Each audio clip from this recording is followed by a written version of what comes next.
The sun comes up, the light turns on, and the natural world erupts into a new day. Animals wake in burrows, colonies, and branches to sing the sun's praises and launch into their daily chores. On New Zealand's many islands, birds of all feathers celebrate the summer heat with new beginnings and time for play. But tempers can also run hot, and danger is never far away. As all the daily dramas of their lives unfold in the hours from dawn to dusk.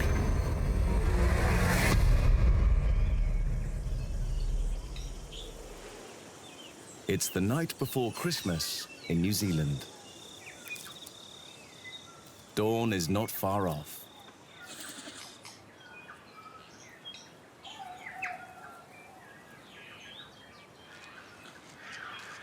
Something stirs in the undergrowth.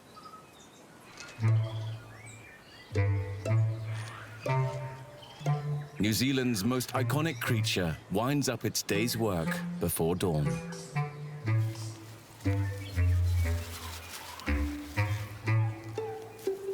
It's a Kiwi, the flightless bird that lends its name to the country's people.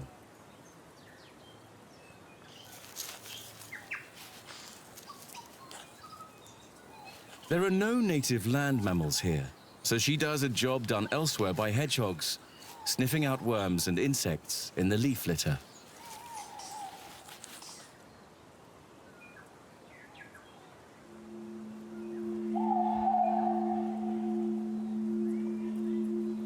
Once upon a time, giant birds of prey tormented her ancestors.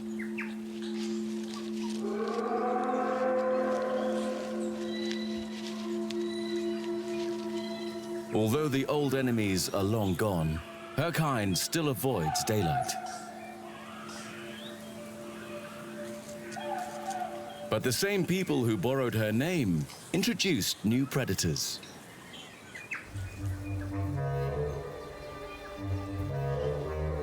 Efficient mammalian hunters.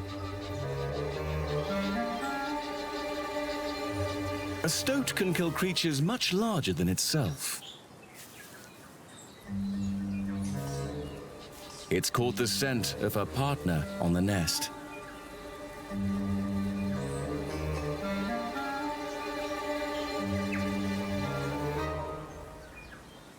Stoats love eggs.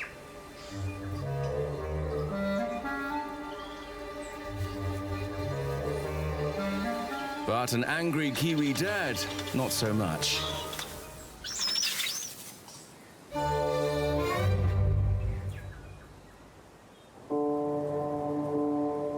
From the Kiwi's burrow in the south to the Bay of Plenty in the north, the last minutes of darkness tick away over New Zealand.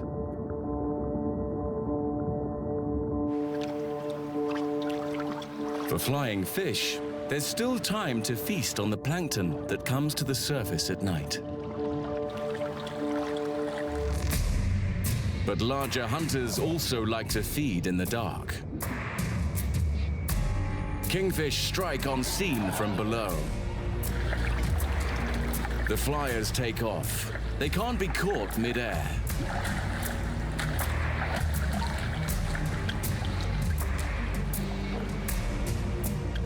There's no predicting where they'll touch down.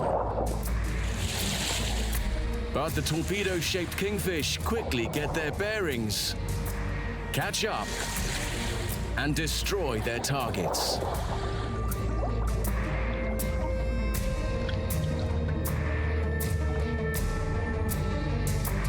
Leaving only scraps to drift down to the sea floor.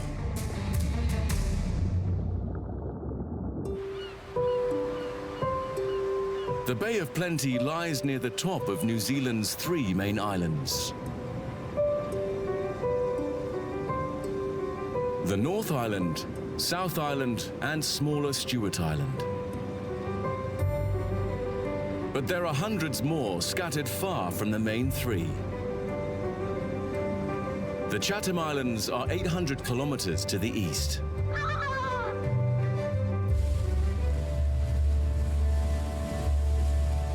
So far east that the Chatham Islands are one of the first places in the world to see the sunrise. Although there are barely 600 people there to witness it. Most of the 10 islands are small and uninhabited.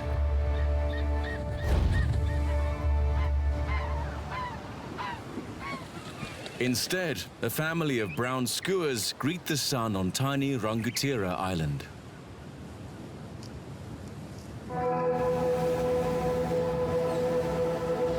They're nocturnal hunters, picking off smaller seabirds as they return to their nests in the forest at night. And bringing the leftovers home for breakfast. She's picked off a small petrel. Thousands nest in these forests.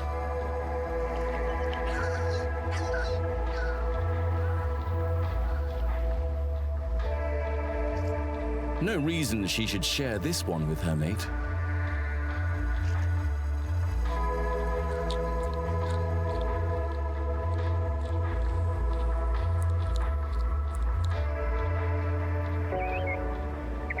Their babies are another matter, of course. Christmas Day down under is the height of summer. A time of plenty, when one family's loss is another family's feast. As the Chatham skua chicks tuck into breakfast, dawn breaks at last over the Bay of Plenty, almost an hour after it lit up the Chathams. The pre-dawn slaughter at the surface has ended. But below the waves, the banquet is just beginning. This short-tailed stingray usually detects prey by the electrical signals all living creatures emit.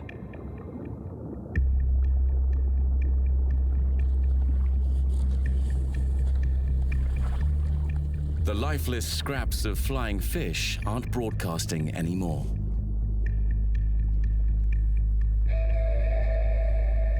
But the ray also has an excellent sense of smell.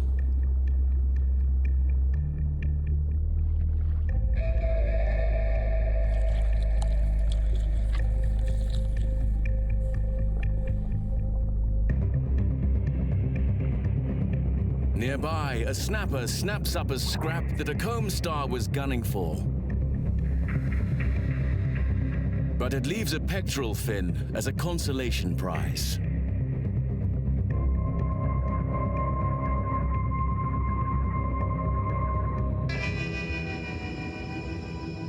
Two toxic scorpionfish must settle a dispute over dominance before they join the party.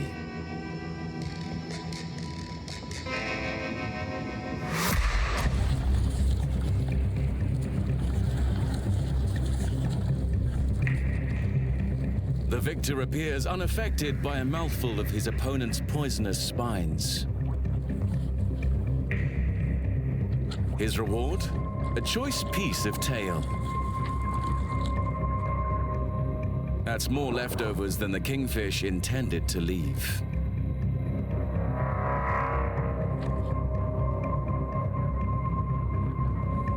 It's his, for as long as he can hold on to it.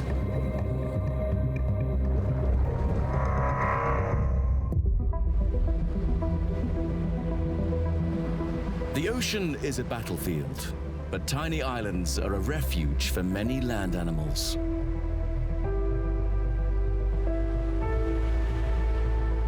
Small islands are easier to rid of the introduced mammals that plague the mainland, and the sea stops them from coming back.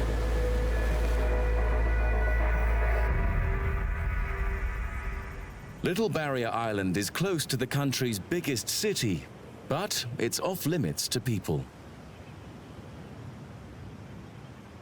It preserves some of New Zealand's best primordial forest and rarest species.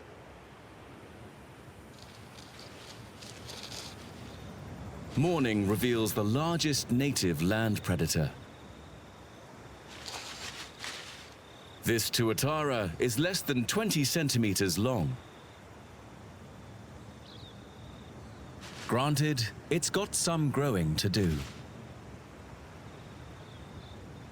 The larger adults are mostly nocturnal, but the babies prefer daylight hours, possibly to avoid being eaten by the adults.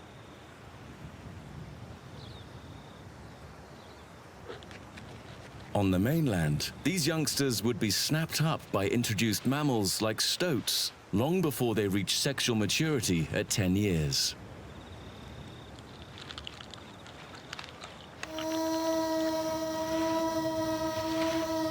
Tuatara are Time Lords. This male may breed well into his hundreds. For now, he's just warming up a little before the day gets too hot.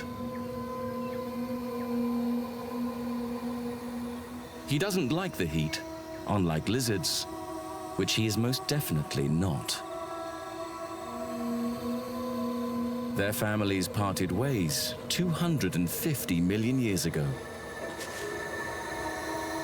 He's a rhynchocephalian, the last survivor of a once proud global dynasty.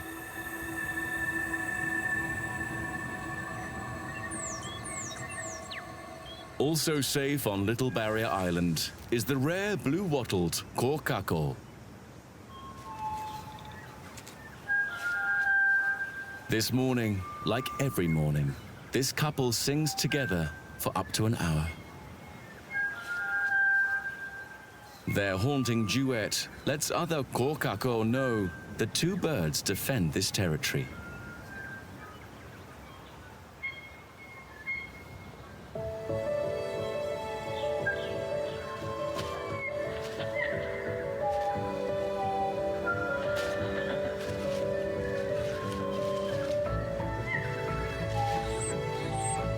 The morning's recital should prevent any physical confrontations.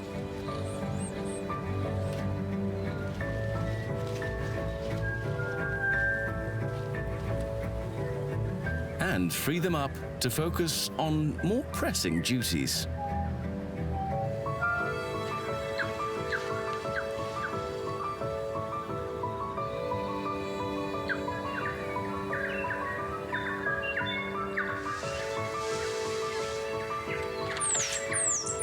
Morning on Little Barrier Island is a time of hectic activity and almost deafening song from dozens of bird species.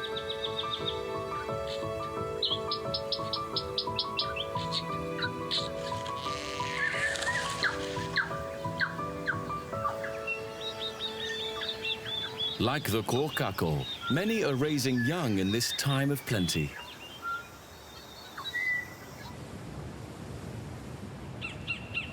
All around the island's coast, ancient pohutakawa are a riot of green and red. Which is why the human Kiwis also call it the New Zealand Christmas tree. They're serving a festive breakfast for many nectar-loving songbirds.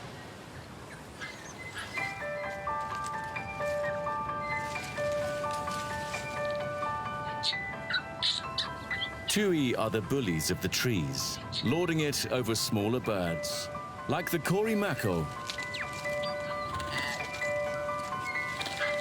and the tiny hihi, which has disappeared from the mainland. As has the red-wattled tieke, the only living relatives of the kokako.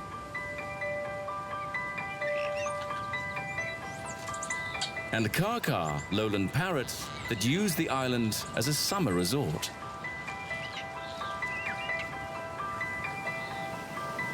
Little Barrier Island preserves the bird's primordial home as it was before introduced mammals ravaged the mainland. A morning safe from invaders. That's something to crow about.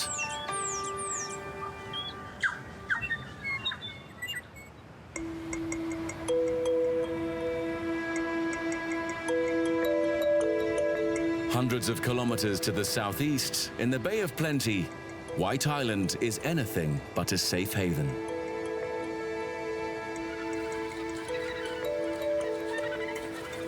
Here, the sun stirs life into a colony of 10,000 Australasian gannets. They've made their nests on the flanks of New Zealand's most active volcano.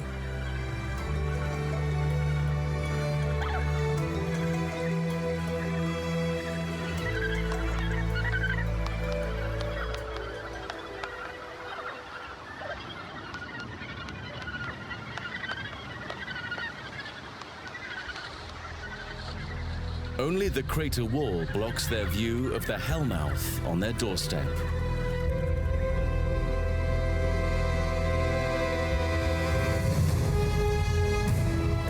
A bubbling lake of hot acid fills the crater. Fumaroles belch noxious gases. And rocks and boulders ejected by eruptions litter the landscape.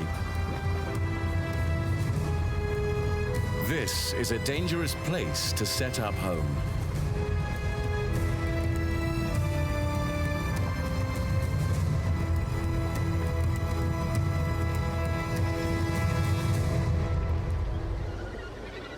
Any day could be the gannet's last.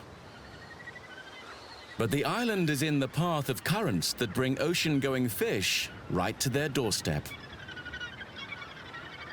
That's why they stick around. This male has a chick relying on him for food. He must find it. And hope his home is still there when he gets back. 1,700 kilometers south, it's the same time of day, but very different weather. The subantarctic Auckland Island volcanoes are extinct, but no less inhospitable for the lack of lava.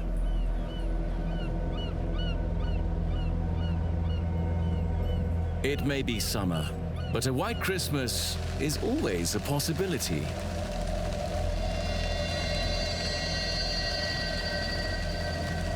Today's forecast is for a high of 9 degrees, with occasional hail.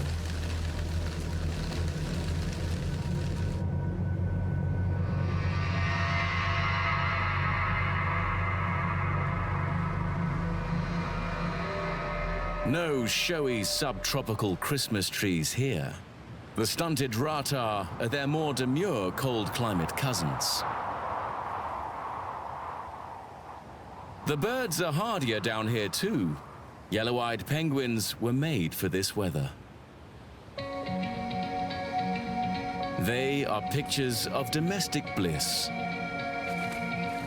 Mums, dads, and in most homes, 2 chicks. These little fluffballs were born last week. While one parent stays with them for warmth and protection, the other joins a fishing party setting out for the beach.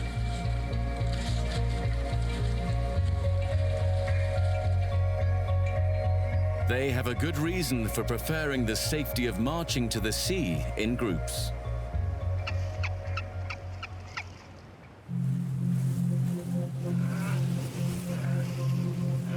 Their mortal enemies are also here to breed.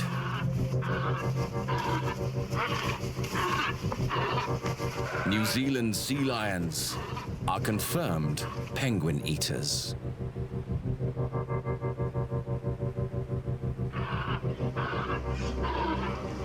These subadult males, or Sammies, are too young to win mating rights.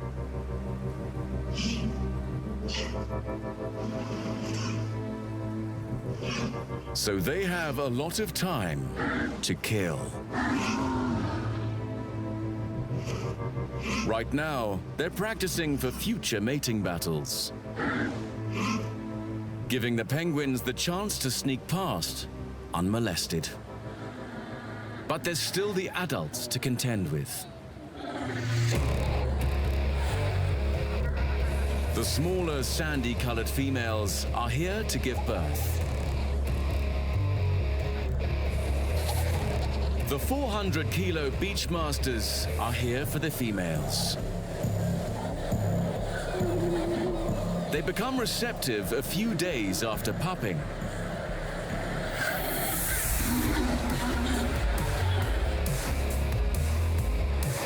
Each bull has fought hard for the right to lord it over 20 or so females.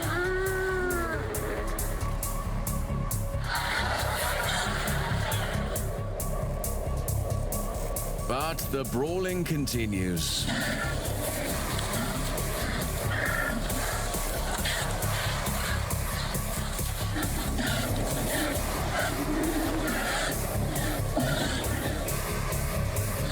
Unlike the monogamous penguins, the beachmasters are always trying to steal females away from neighboring males. At last, the penguins make it to the relative safety of the sea. And it is relative.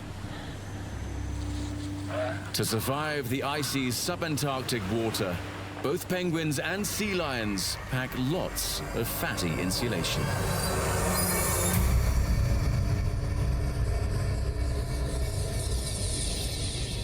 So much blubber in one place attracts the attention of nature's blubber connoisseurs.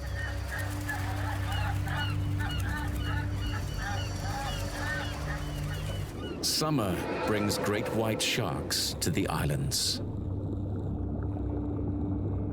We don't know if these mysterious animals are also here to mate, or if they've just come for the smorgasbord.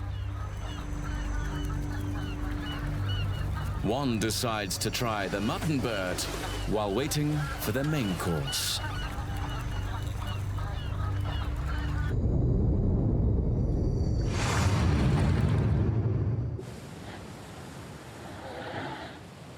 The sea lion mothers must also take their chances with the sharks. They need food to make their milk.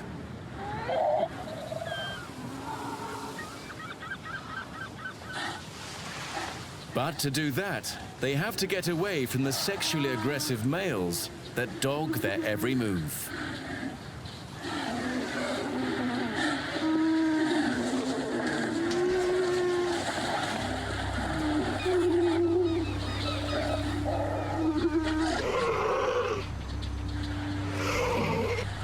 This group of females is cooking up a scheme.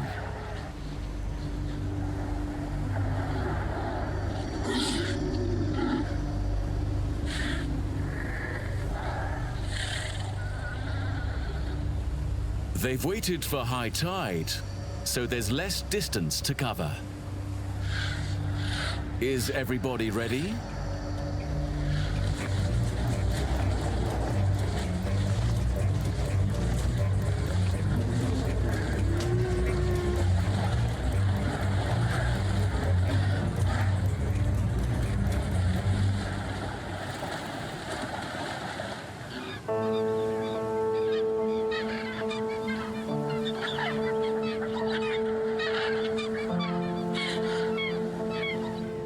One mother doesn't join the other females at sea.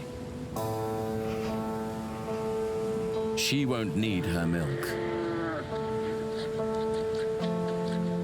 For the local skuas, this is the most wonderful time of the year.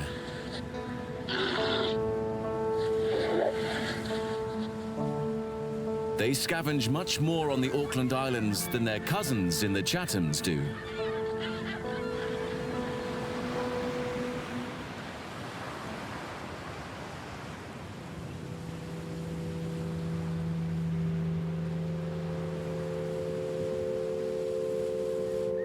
Well fed on seabirds he caught last night, this Chatham male has little to do with his morning other than patrol his territory.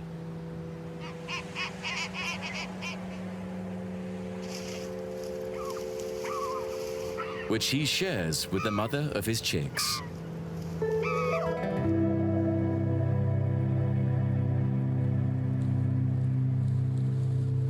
Or possibly the mother of his chicks. It's complicated. They both mated with her.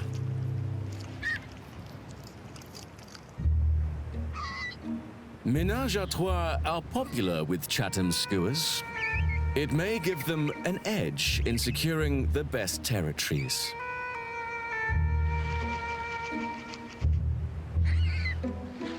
Whatever the reason, they're all devoted to each other and to whoever's chicks they are.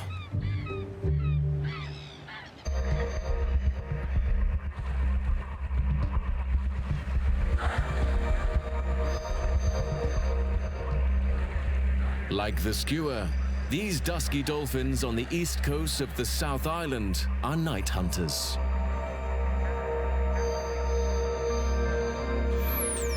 These are commuters, shift workers on the morning train back home.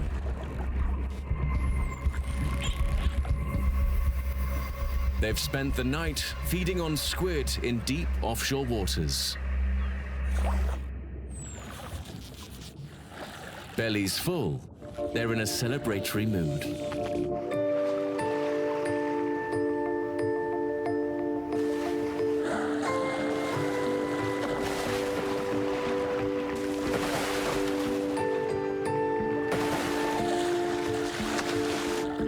They plan to spend the rest of the day resting and relaxing in safer, shallower water.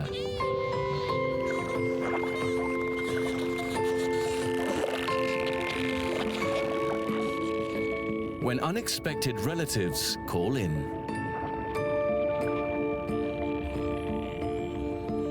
Common dolphins, easily distinguished by their long beaks. They may be moving into shallower water for calving.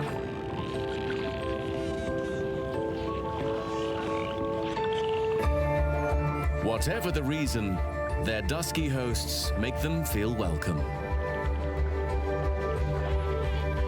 Each seems to recognize the others as fellow travelers. They socialize. Perhaps they're sharing stories. And just like that, the magical encounter ends.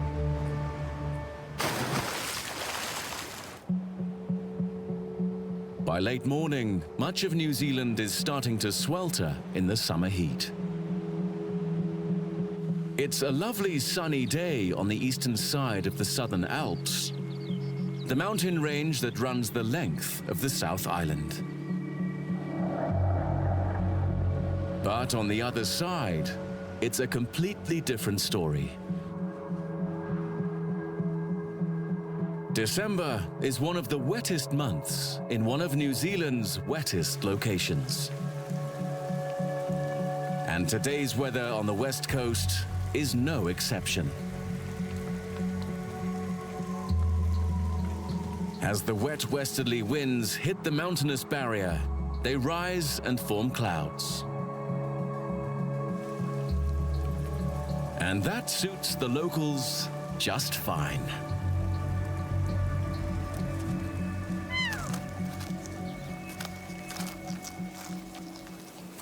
The kea, a mountain cousin of the lowland kaka, is the world's only alpine parrot. A late morning shower doesn't faze them. They're superbly adapted to these conditions.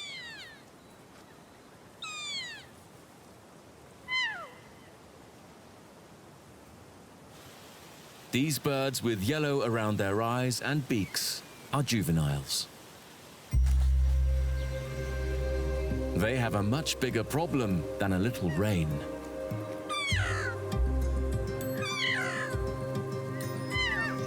Finding sustenance in such a harsh environment isn't easy.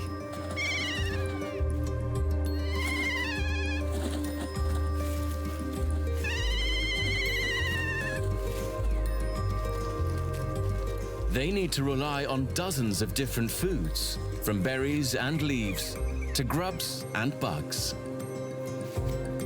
One way to learn what's good and how to get it is by watching the adults.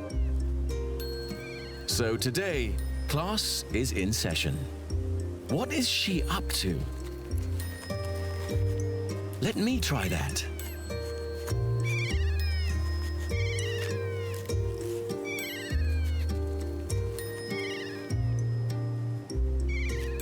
Is this edible?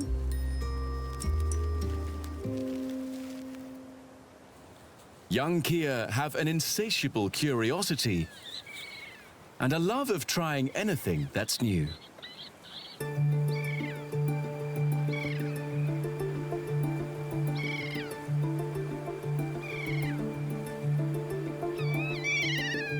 Scientists say they're one of the most intelligent birds on the planet.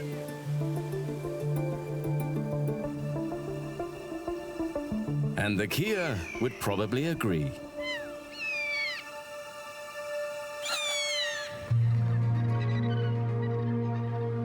But Kia are not the only problem-solving winter birds.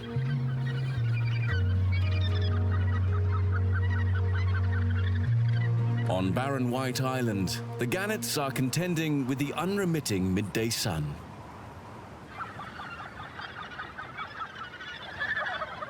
Panting helps a little. But it causes moisture loss that can lead to fatal dehydration. Although there's cool sea all around, the half-developed chicks can't reach it.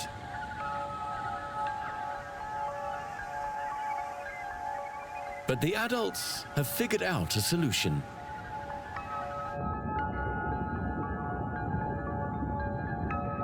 And it grows close to shore.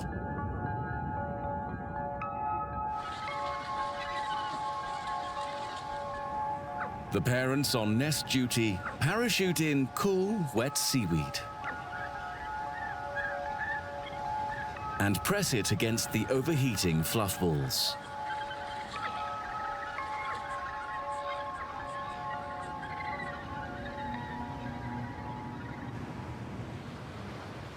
While one parent minds the chick, the other is out hunting fish.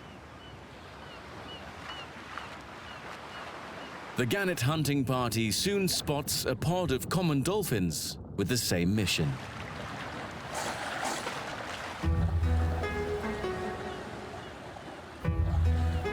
The birds and the dolphins face the same problem. Finding the fish in all that water.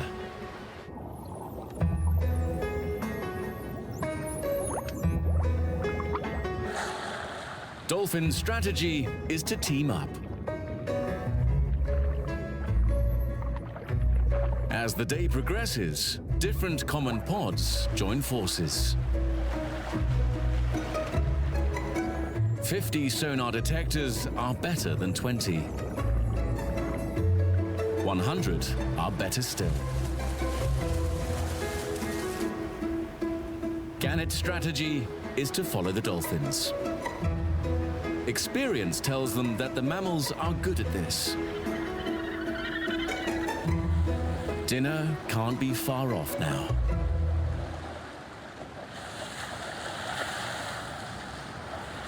While the northern commons are just getting serious about hunting, the southern Duskies have the afternoon off and soon get down to one of their favorite pastimes. They do this for fun as much as for procreation. It's one of the few times you can tell the sexes apart.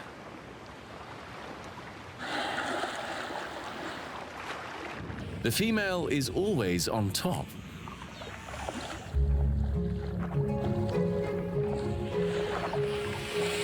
Ever curious, one dolphin finds a possible toy and passes it to another.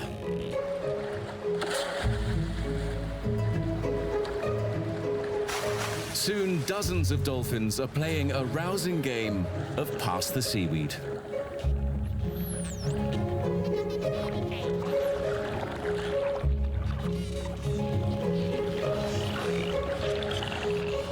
For the young, every game is an opportunity to learn new skills.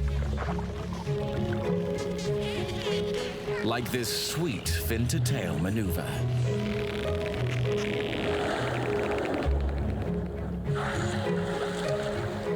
Duskies are among the most acrobatic members of the dolphin family.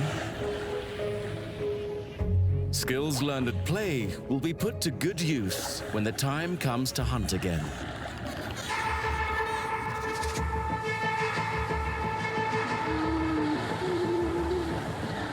In the Auckland Islands, a sea lion mother returns from her hunt. Males are waiting for a chance to intercept and mate with her. But she needs to get back to her pup.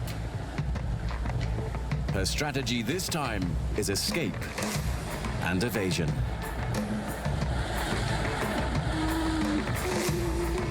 She's agile and fast on her flippers.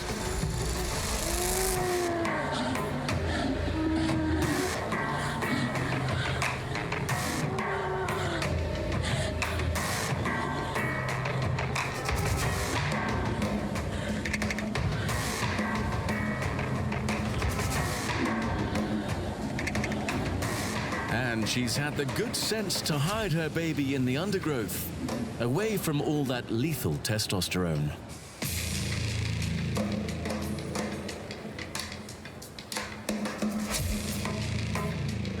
Mating males care only about creating next season's pups.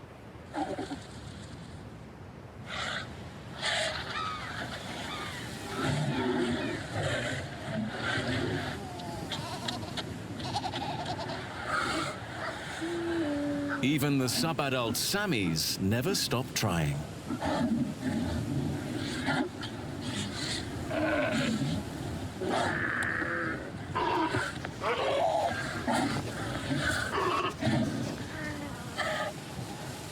Cranked to the eyeballs with hormones, the Beachmaster's pursuit of his females is relentless. The tiny pups are in constant danger of getting underfoot as he swaggers around his territory.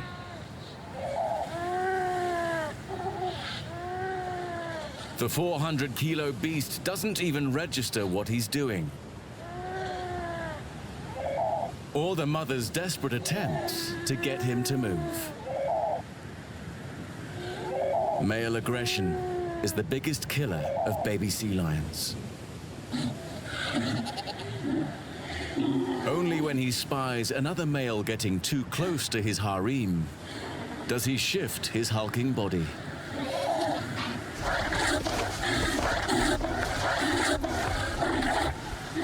And rob the skua of another easy meal.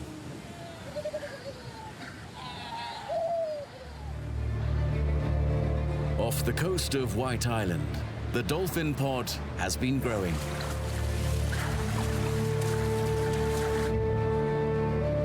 By late afternoon, a superpod of over 1,000 common dolphins is sweeping the sea.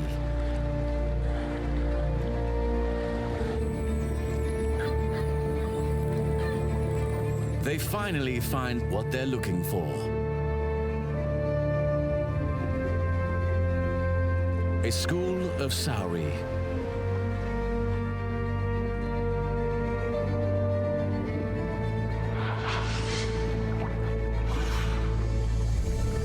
With practiced efficiency, the dolphins begin to herd the fish into ever tighter balls.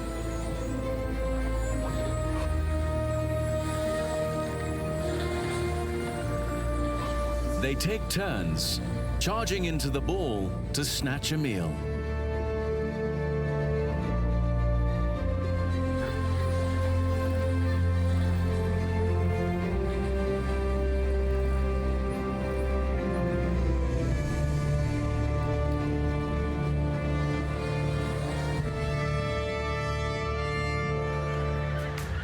The gannets see what's going on below and rain out of the sky.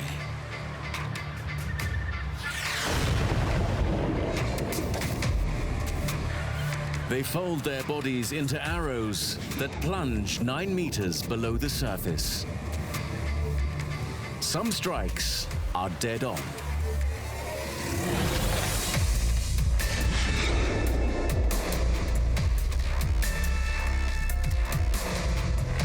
But the panicked fish are ever-moving targets.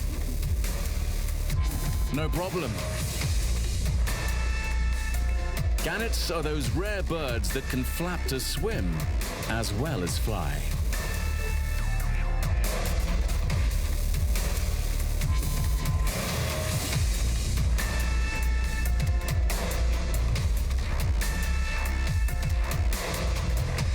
By the time they surface, some have spent 30 seconds underwater pretending to be penguins.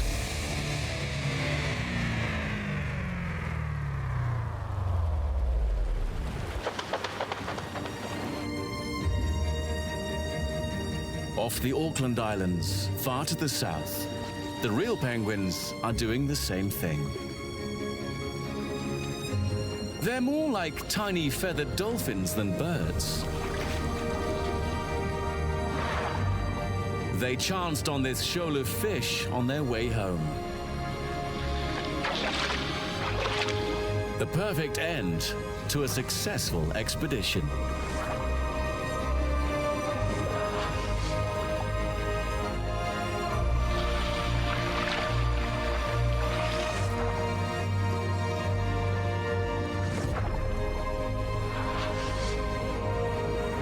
The yellow-eyed chicks will eat well tonight.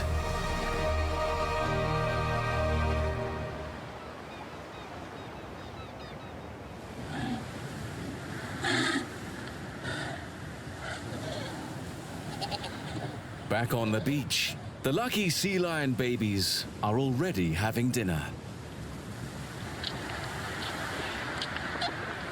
Most are enjoying a meal of rich milk. But one hungry pup can't find his mother.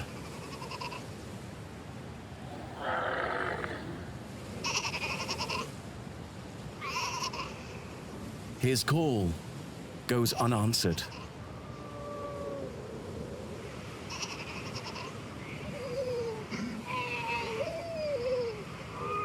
And other mothers can't help him.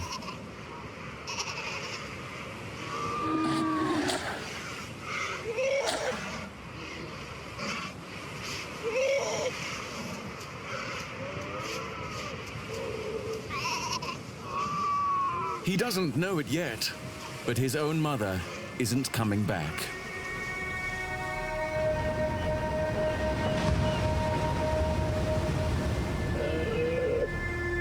She's had a close call with the great white shark. Too close. The pattern its teeth have shredded into her belly are unmistakable. She's tried to make it back to her pup. But her journey ends on an isolated beach.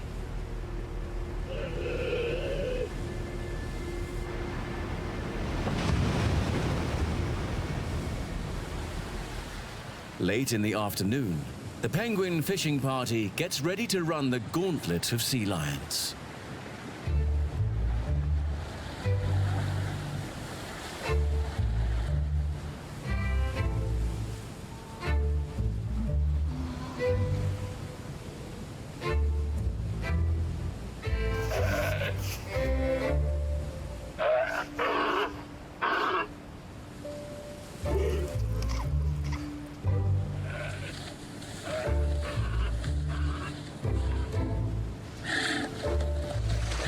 Speed and a quick sidestep are of the essence. There are no points for grace, just for getting home alive.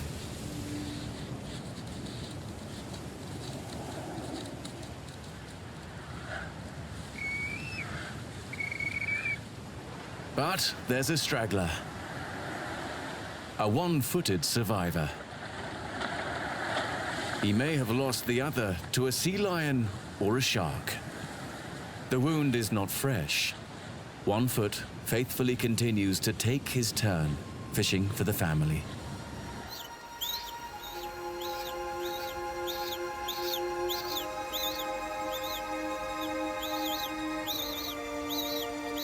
One foot's lifelong partner and their 2 chicks are eager to see him. By the late hour, they must know he's not far off.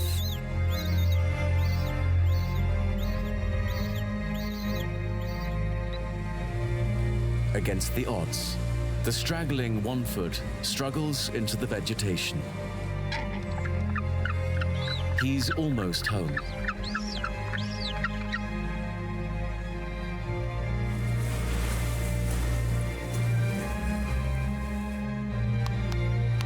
The other chicks in the colony are already gobbling down half-digested fish, disgorged by returning heroes.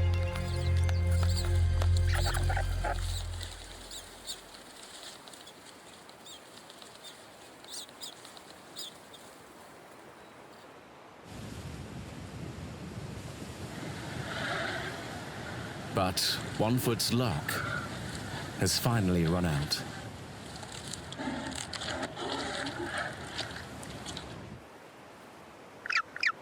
It's a double tragedy. 1 foot's partner will probably abandon their nest. Raising chicks takes 2 parents.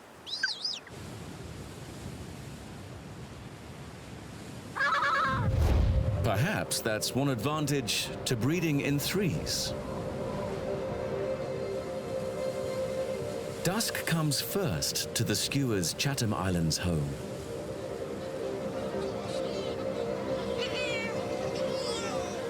With it comes their food, as thousands of seabirds return to their nest burrows. Including plump little petrels crashing through the trees.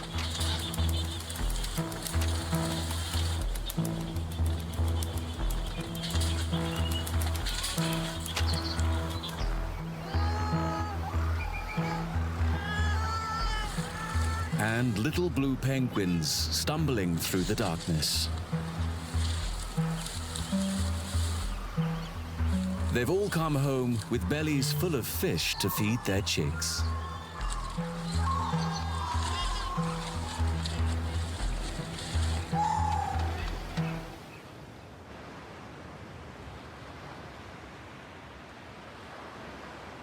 Nearly an hour after lights out on the Chathams, Dusk approaches mainland New Zealand.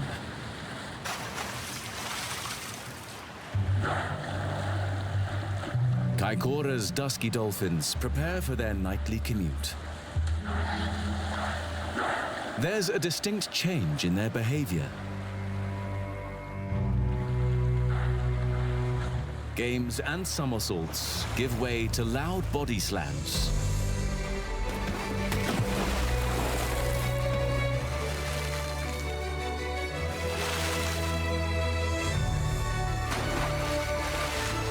It's sonic communication, letting everyone know it's time to head off for a night of hunting in the deep.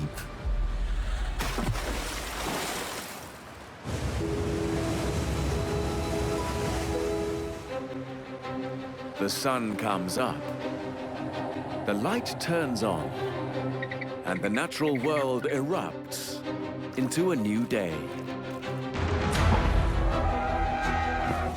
Animals wake in burrows, colonies, and branches to sing the sun's praises and launch into their daily chores. From India to Sri Lanka, they must make the most of every hour of sunlight to find food, find a mate, raise their families, and survive the dry season. All the daily dramas of their lives unfold in the hours from dawn to dusk.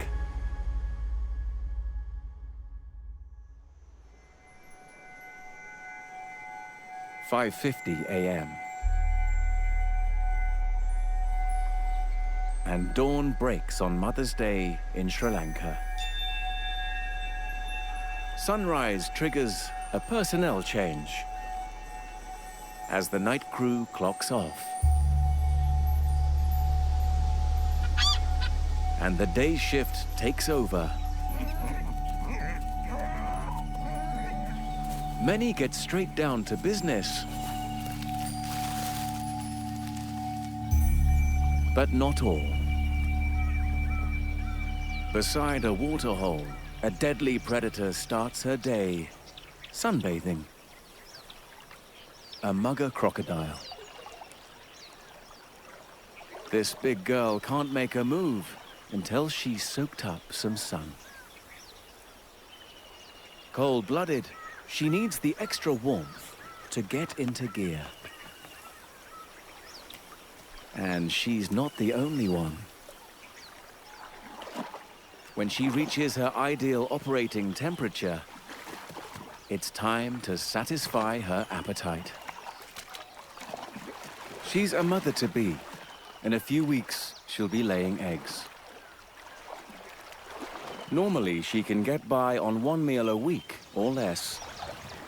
But breeding will require extra energy. She's determined to eat today. But the hungry mugger doesn't go out to hunt. Instead, she waits for delivery. Right on cue, a herd of spotted deer venture towards the waterhole. But they're a bundle of nerves. Because a cool drink here could come at a high price.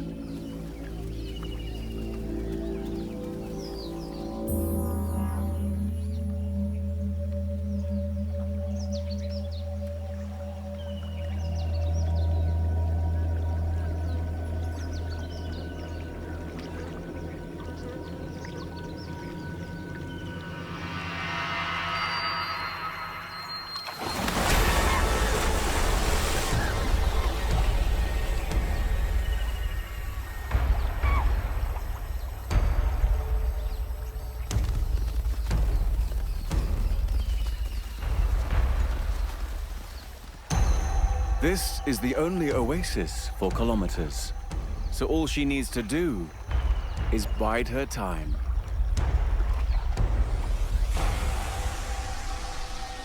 From Sri Lanka to India, the day has only just begun for some of Asia's deadliest mothers. But on the Indian mainland, it's a would-be father who's causing a ruckus.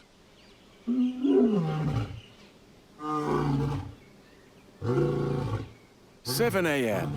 and the King of Beasts declares his dominion over his territory and everything in it. His roar can be heard up to 8 kilometers away.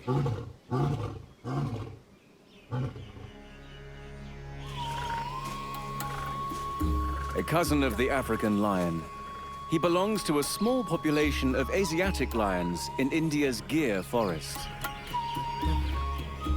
The last of a group that once ranged across Asia. In order to sire the next generation, this lion has joined forces with his brother to conquer and rule a kingdom that stretches over 150 square kilometers. This morning, the pair are patrolling for rival males and re-establishing their status. There's good reason to be extra vigilant today. A lioness. She'll soon come into heat, which will attract other males. And the last thing the brothers want is more competition. While the kings of this locale have already found a mate, Elsewhere, another male must fight to win one of his own. 160 kilometers northeast, the battleground is set for the Indian antelope, the black buck. It's the end of the main summer breeding season, and eager males are gathered in an open area of scrubland, where they've come to strut their stuff, and the ladies to select a mate. This is known as lekking.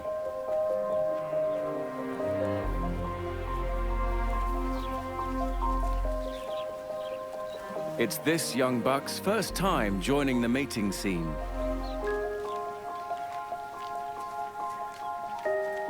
There are still plenty of available bachelorettes, but winning one won't be easy. He claims a patch at the edge of the clearing, antelope style. But the would-be mums only have eyes for the strongest bucks with territory in the middle of the lek.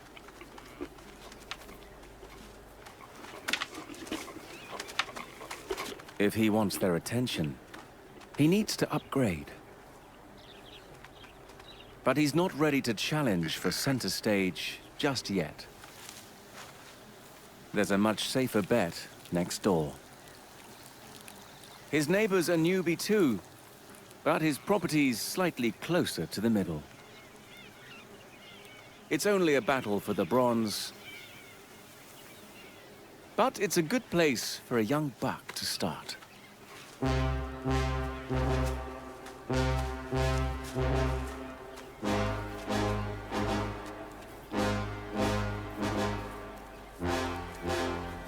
The pair size each other up.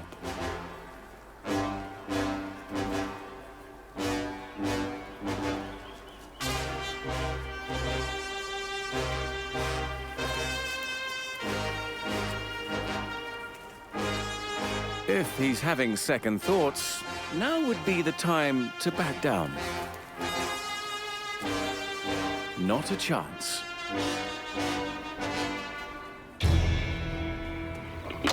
They start by testing each other's strength with low-power blows.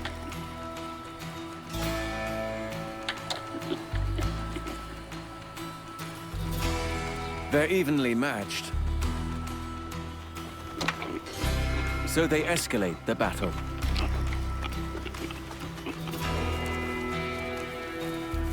The ladies watch on. One misstep could result in injury or even death.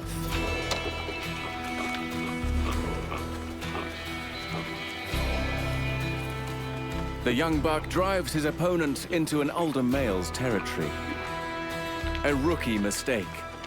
Trespassing isn't tolerated on the lek. The big veteran tells them both to get lost.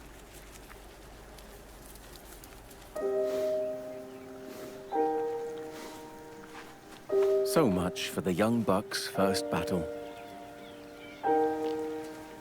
Right now, his chances of finding a mate are looking pretty slim. Time to return to his patch at the edge of the clearing to plan his next move.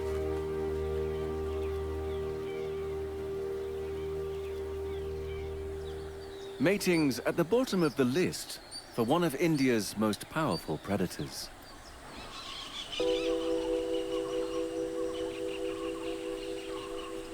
She's already got plenty to deal with. The Bengal tigress lives in the Nagahole National Park with her 3 daughters. While it may be Mother's Day, this is likely to be the only quiet moment this single mum will get today. She's got work to do. Her girls are 9 months old. They're weaned and have gone full carnivore. But they still aren't able to hunt themselves yet. On her own, the tigress would normally make a kill about once a week. But with the extra mouths to feed, she needs to catch at least 50% more food. Her girls are old enough to join her hunting expeditions, but not to be of any help. They need to learn how to stalk, attack, and kill prey. But it's been nearly 2 weeks since their last meal, and hunger is no game.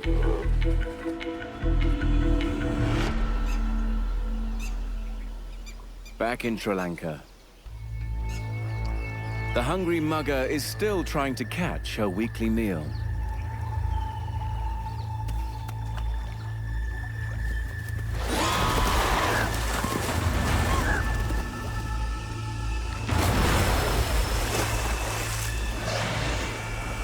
And is coming up short.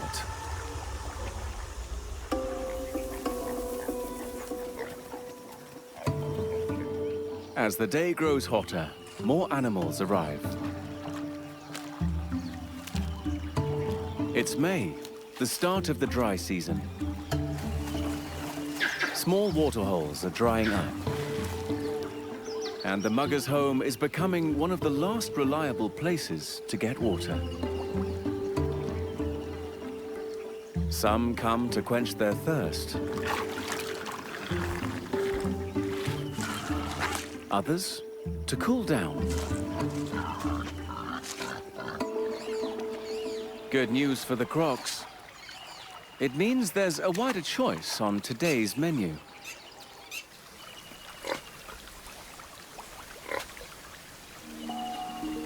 This wild boar's forgotten to keep an eye on the water while foraging.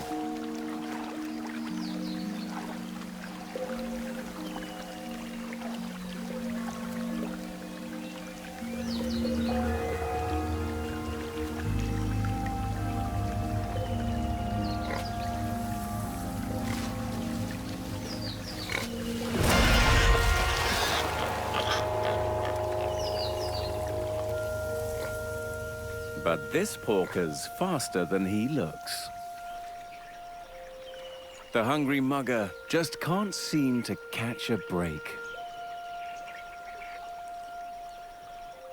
10 a.m. And for one much smaller reptile, the hunt has just begun. Only a week old, this spectacled cobra is ravenous. So far, she's been sustained by a special yolk sac in her stomach. But that free lunch has ended. Now she has to find her first meal on her own. Luckily, she was born with everything she needs to get the job done. She tastes the air with her tongue, searching for prey nearby. A dwarf toad would be an easy catch.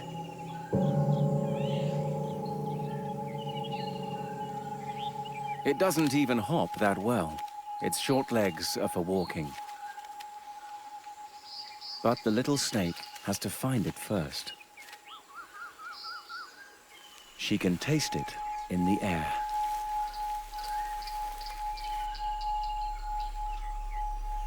But with its camouflage, it's hard to spot. As long as it keeps still and blends in.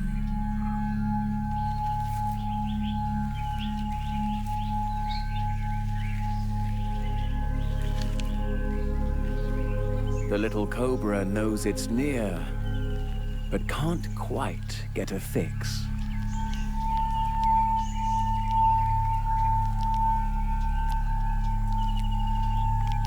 If the toad can just hold still, she might move on. But it loses its nerve at the worst possible moment.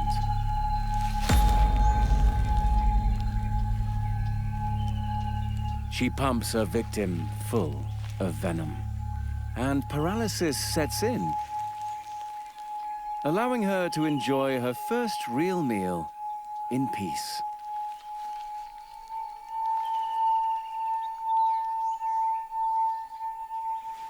Belly full, she won't need to eat for at least a couple of days.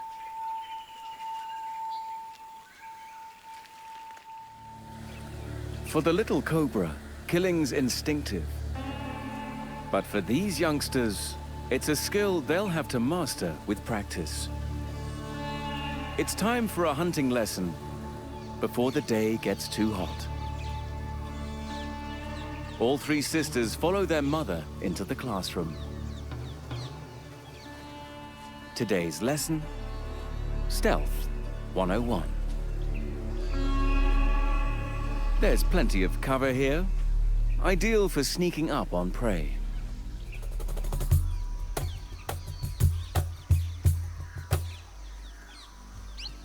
Any one of these deer would provide a bounty for her daughters.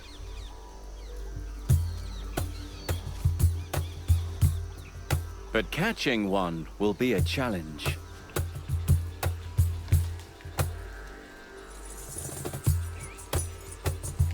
Being a choice dish has made these deer extra paranoid. The tigress must get within 9 meters without being seen before she can strike. Slow and silent.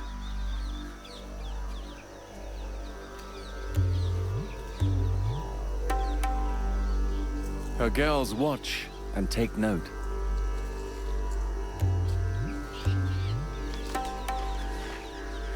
But there's always one student who gets distracted.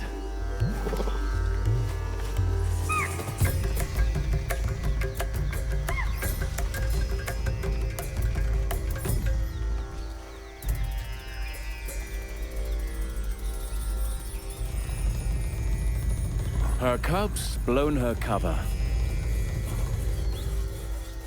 And costs the whole family breakfast. Hunting with her daughters in tow isn't working. She's going to have to do this on her own.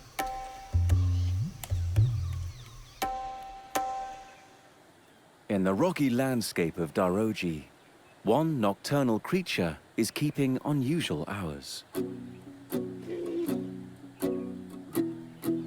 This sloth bear would rather be active at night. But like the tigress, she has to make the most of the day because she has hungry mouths to feed. Twins.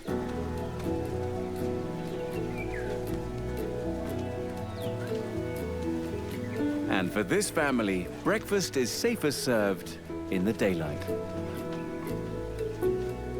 Her shift in routine reduces the risk of running into nighttime predators, like leopards. This morning, Mum is giving the twins a lesson in foraging skills. During the dry season, their menu is limited to ants and termites. The twins watch and learn how to find their tiny prey.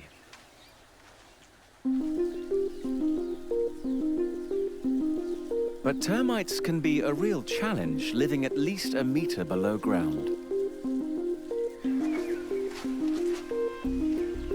So Mum must demonstrate how to access their rock-hard nests using her 8-centimeter long claws. She doesn't have any front teeth, which helps her to vacuum up the bugs.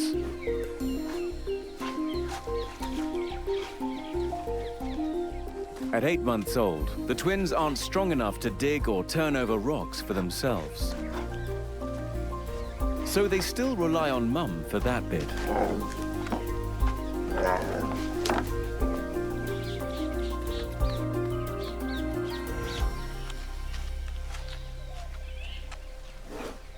Preparing their meals isn't the only service she provides.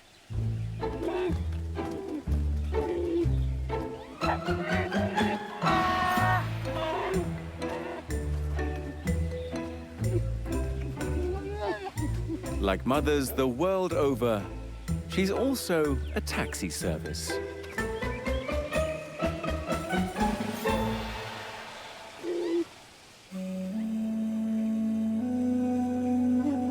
just below India, the island of Sri Lanka is a land of two moods. In May, the east side, like much of the Indian subcontinent, is bone dry. But to the southwest, it's hot and wet.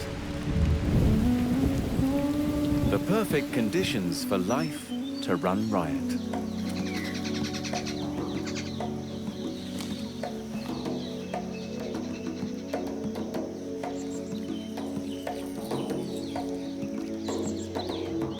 Sri Lanka's southwest is home to one of the most endangered primates in the world, the purple-faced langur.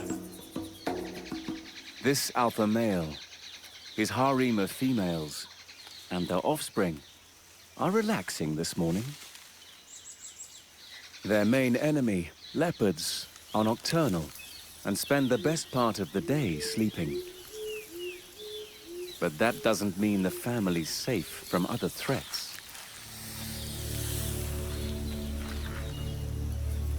Climbing isn't easy without limbs, but a python muscles his way up. He pulls himself from branch to branch, higher into the canopy. Hunger is a strong motivator. And a baby monkey would make a perfect meal.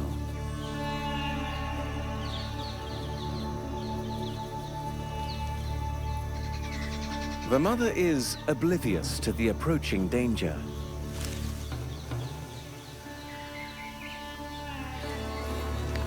But the forest has its own early warning system.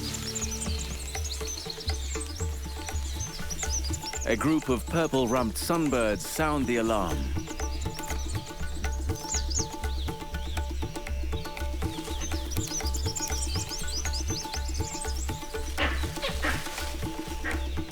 They're only protecting their nests, but it's enough to tip off Mother Monkey.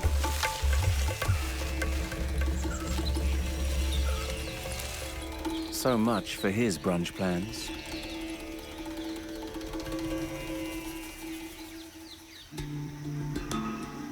For a much smaller creature, shelter is this morning's main priority.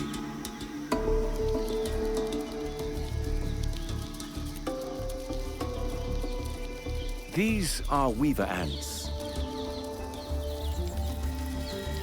And this construction is their nest.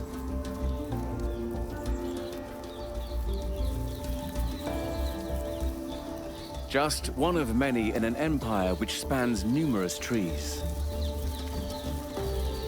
This army, hundreds of thousands strong, is busy this morning, building a new base of operations in some newly acquired territory.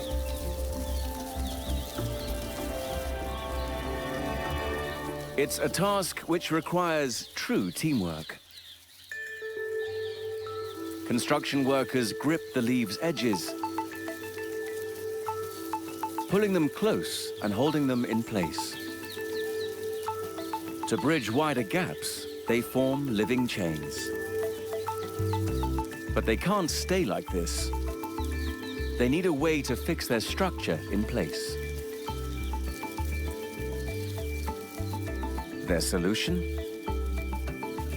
Use their silk-spinning larvae like glue guns and stick the leaves together with their silk.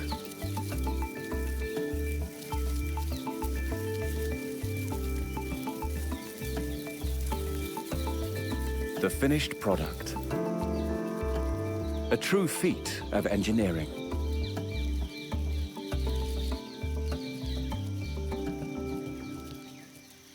Feeding an army takes a lot of provisions. So the weavers farm their own livestock. Tiny aphids.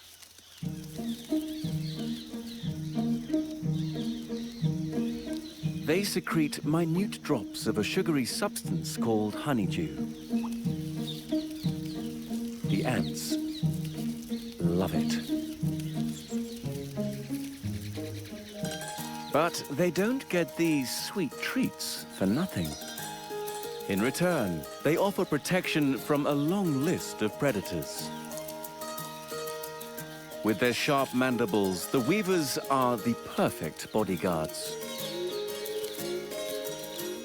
They even build protective silk tents around their charges and post sentinels outside for extra security.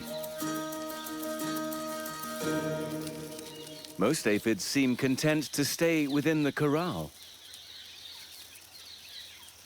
But when a lamb strays from the flock,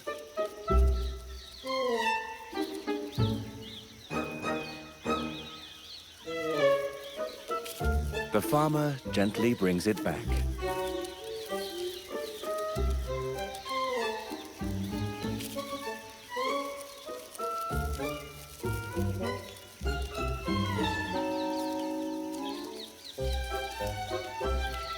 It's an unlikely alliance that pays dividends for both ants and aphids.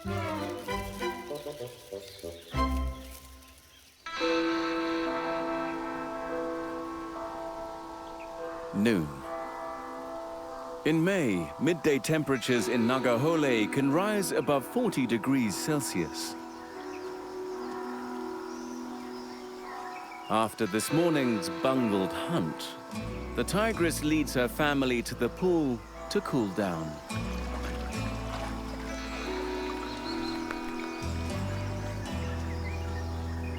Unlike most cats, tigers are happy in water. Until they eat again, they should be conserving energy. But the girls just want to have fun. They don't realize the danger they're in. If the tigress doesn't make a kill soon, her family faces starvation. So, this time round, she leaves her girls behind. She knows where to find them on her return, hopefully with lunch. Some days she can walk up to 10 kilometers in search of prey. Lucky for her, she won't have to walk that far today.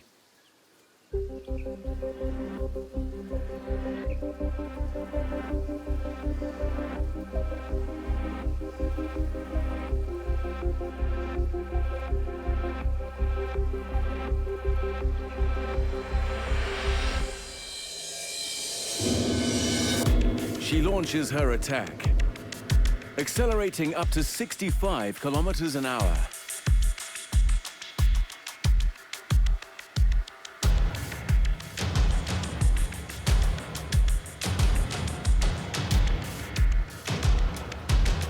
She targets a young deer.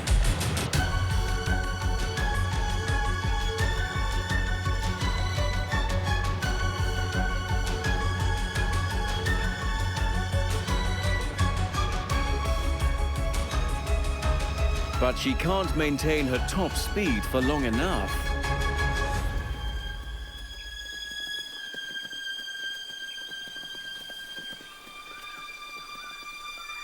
And she's left empty-handed yet again.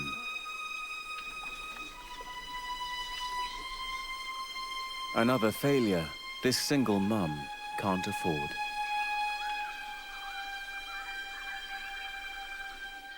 Further north in the Gir forest, hunting is the last thing on the brothers' minds.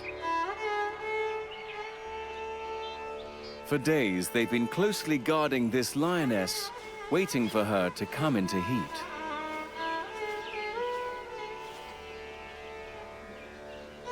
Finally, their patience is about to be rewarded, but only for the dominant brother, who will get to mate with her.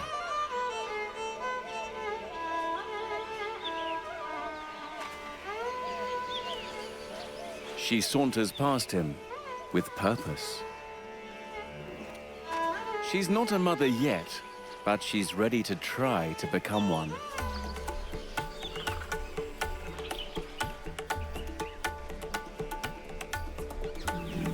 Initially, the act can seem quick, often lasting less than a minute.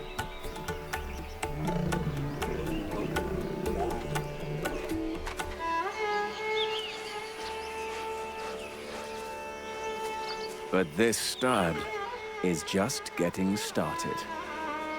All he needs is a brief break. And he's ready for round 2. For lions, mating is an endurance event, because the chance of conceiving from a single act is 1 in 1,000. So to increase the odds, the couple will do it every 20 minutes or so for up to a week.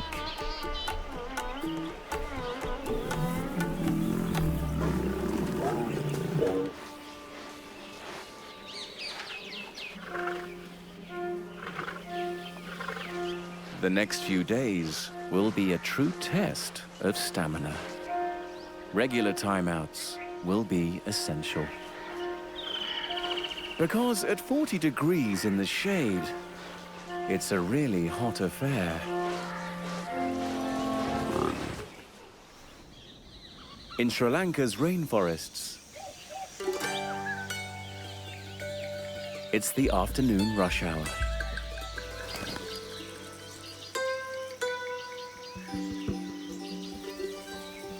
While most animals go out of their way to avoid the weaver ant's sharp jaws and overwhelming numbers, one creature has infiltrated their ranks.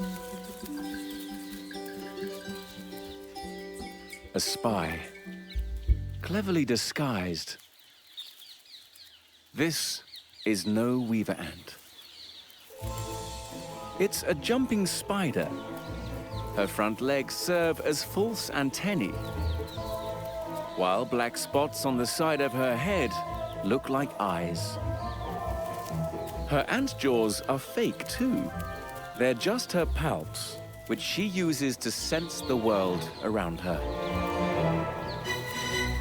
She's got some real nerve imitating these deadly predators. But the illusion that she has an army for backup helps her keep other hunters at bay.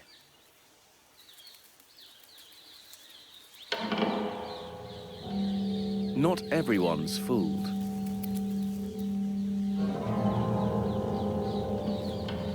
There's one thing she can't fake: pheromones. Without the same chemical ID as the ants, they can smell straight through her ruse. Now she's on the ants' radar as potential prey. They start a high-stakes game of hide and seek.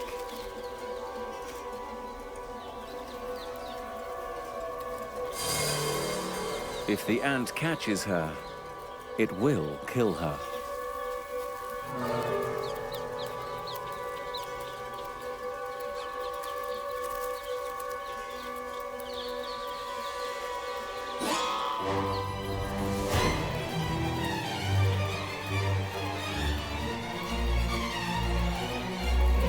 With nowhere to go, it's time for this imposter to act like a real spider.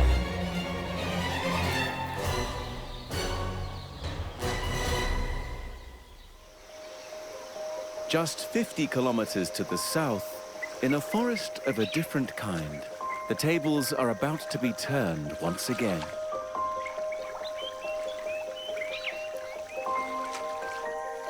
Sri Lanka's coasts are lined with waterlogged mangroves. Weaver ants make their home here too, but these are dangerous waters.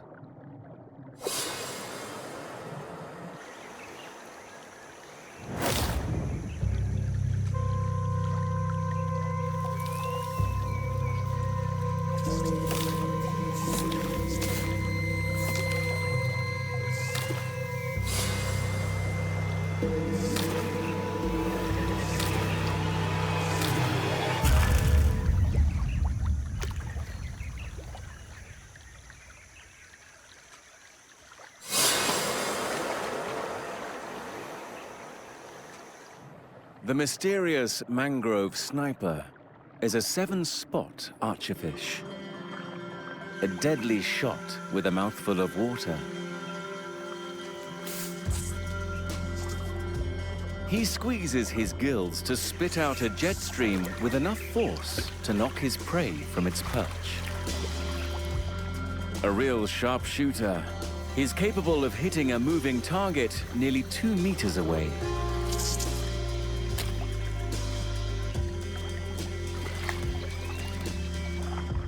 But for some, shooting requires too much work. There are easier ways of getting a meal should the opportunity present itself.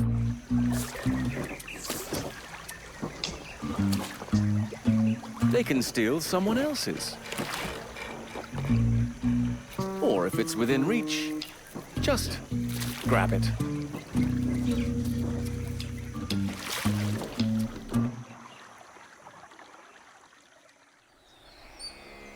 As the afternoon slowly begins to wind down, the tigress returns to her offspring. She's had an unsuccessful day of hunting, and she's failed to provide for her hungry family yet again. As she nears the place she left her young, she spies one last opportunity to bring home dinner. But there are hundreds of eyes here, ready to spot danger. From the langur monkeys with their vantage point, to the vigilant mother deer protecting their young. She stands little chance of catching a meal out in the open. So she remains under cover in the forest and waits. A male sambar deer heads into the woods alone.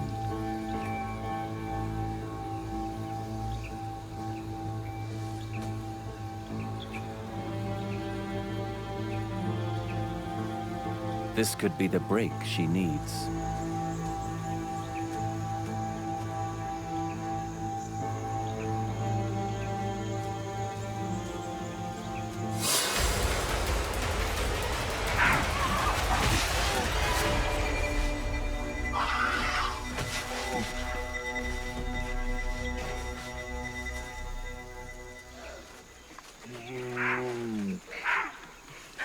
Finally, a stroke of luck. The sambar is a significant kill, around 260 kilos of fresh meat.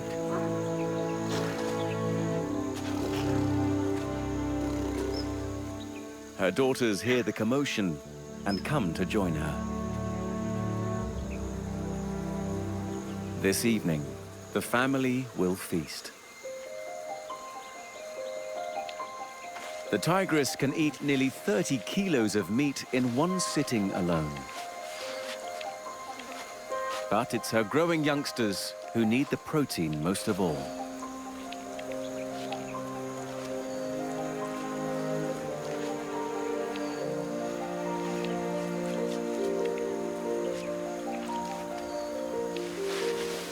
The family will stay nearby and feed off the sambar for 3 to 4 days. They'll happily eat rotting meat rather than waste anything.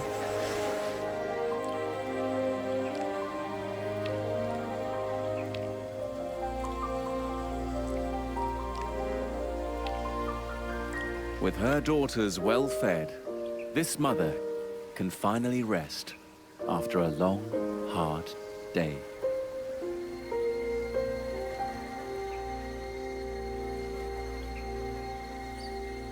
5:30 p.m. At a nearby waterhole, a pack of dholes have surrounded some sambar deer of their own. They may look like man's best friend, but make no mistake, these wild dogs are natural-born killers, relying on teamwork to take down their prey. And they've got their sights set on the baby of the group. He'd be an easy meal if they could reach him. But not if Mum has anything to do with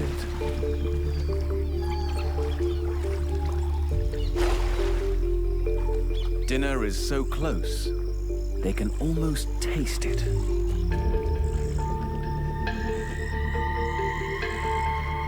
But the deer hold their position.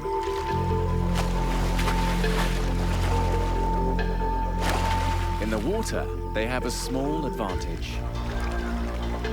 It's too deep for the dolls to stage an attack. The sambar try to intimidate the wild dogs. But these hardened killers don't scare easily. And the mother deer goes too far, pursuing her enemy onto land.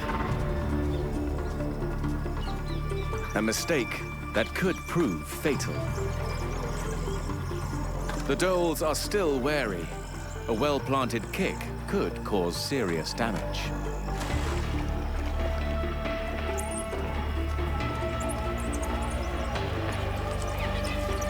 They herd her into the woods, away from the water and her baby.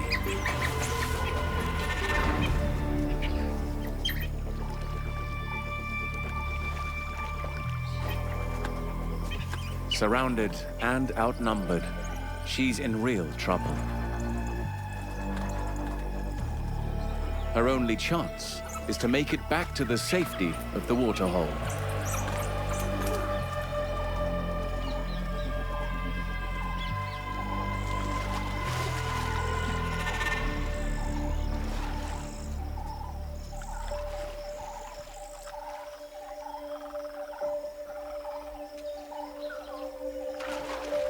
The dolls have lost the upper hand.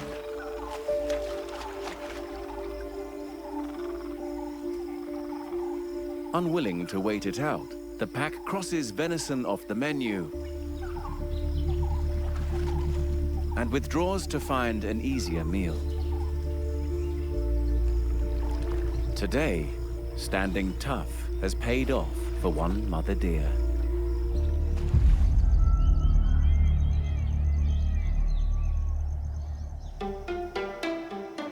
By late afternoon, the rut is in full swing at the lekking grounds.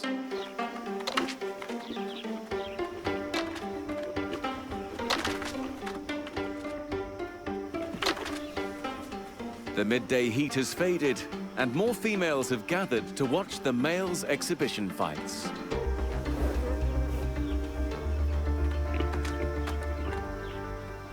After this morning's failure, the young buck needs to prove himself now more than ever.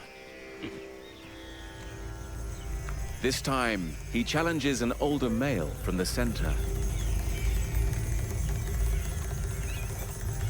A risky move. But if he wins, the rewards will be worth it. The young buck on the left may not be as seasoned, but he's just as strong as his older rival.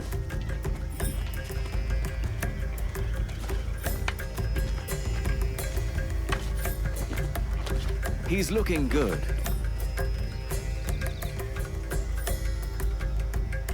But experience gets the upper hand, as the older male on the right takes charge. Just like before, the duel's interrupted by another territorial buck. The seasoned rival takes advantage of the interference and drives the youngster off his turf. The older male's victory doesn't go unnoticed. Females begin to gather on his territory, while the first-timer can only watch as the veteran gets his girl.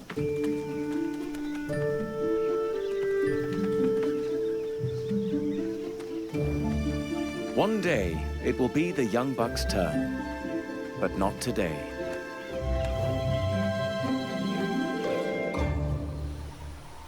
As evening approaches and the day cools down, the hungry mugger has one final shot at a meal. The herd of spotted deer has returned for a late afternoon drink.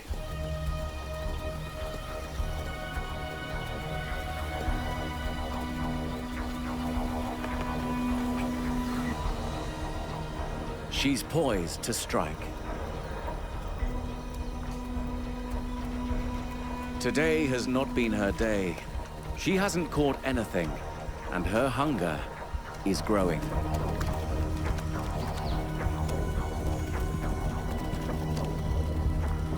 She needs to eat soon, because she's going to need all her energy to mate and lay her eggs.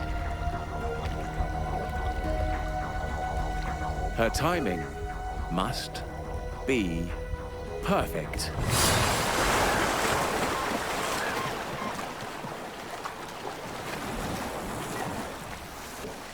One step too close, trapped in some of the strongest jaws in the animal kingdom.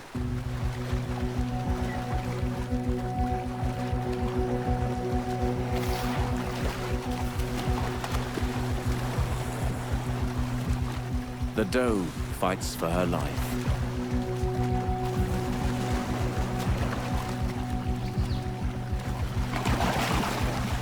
But her struggling only attracts more crocodiles.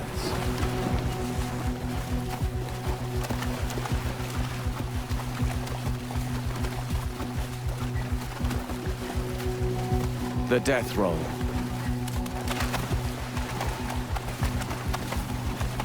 And it's over in seconds.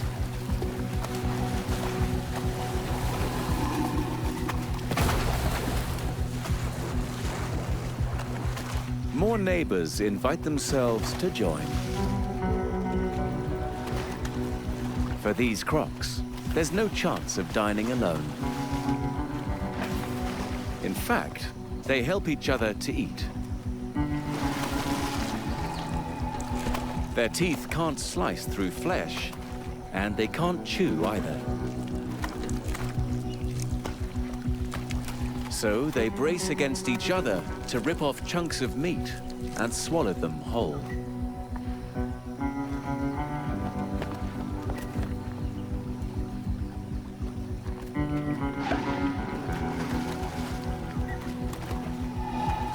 The hungry mugger scores herself a piece and leaves the table.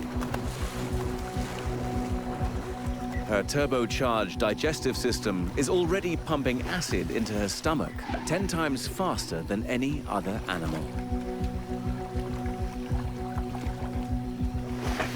The feast is just enough to satisfy her appetite. For now. Within 15 minutes, all traces of the deer are gone.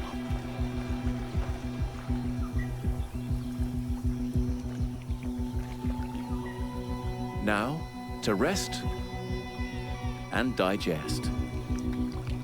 And wait to see what tomorrow will bring.